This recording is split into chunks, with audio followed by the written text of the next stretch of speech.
Weather update tayo mga kapatid, El Nino na. Yan po ang inanunsyo ng Pag-asa ngayong hapon.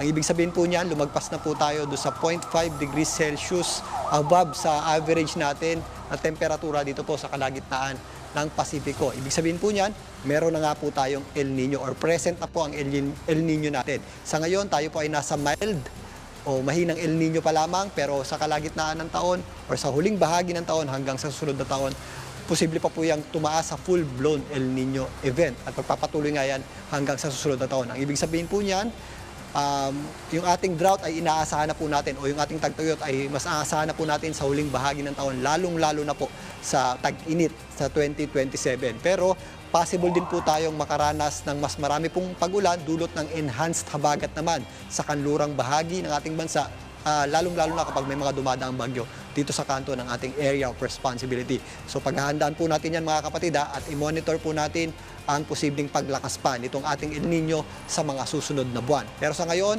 ito pong ating habagat o southwest monsoon ang nakaka-apekto lamang dito sa kanlurang bahagi ng Luzon, diyan po sa kanlurang bahagi ng northern at central Luzon. Medyo mahina po yung epekto ng ating habagat pero mataas po ang ating tsansa ng pag-ulan sa ilang bahagi ng Ilocos Region, Batanes, kasama na po dyan ang area po ng Zambales. Ang natitirang bahagi po ng Luzon, Visayas at Mindanao ay magpapatuloy po tayong makaranas ng maaliwalas na panahon pero posible po yung ating mga pag-ulan tuwing sumasapit ang hapon at gabi. Sa Metro Manila po, magpapatuloy din po ang maaliwalas sa panahon.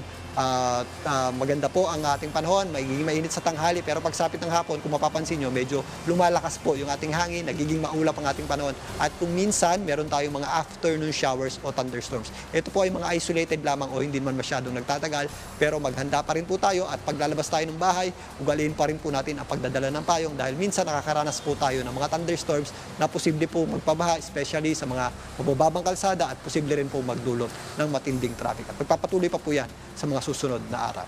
At yan muna ang latest sa ating lagi ng panahon mula dito sa Philbox, Quezon City. Ito po ang inyong weather, Tito Alvin. Lagi may panahon para sa iyo. Mga kapatid, Julius Babaw po. Para sa komprehensibo at makabuluhang balitaan at talakayan, mag-follow at mag-subscribe na sa social media pages ng News 5.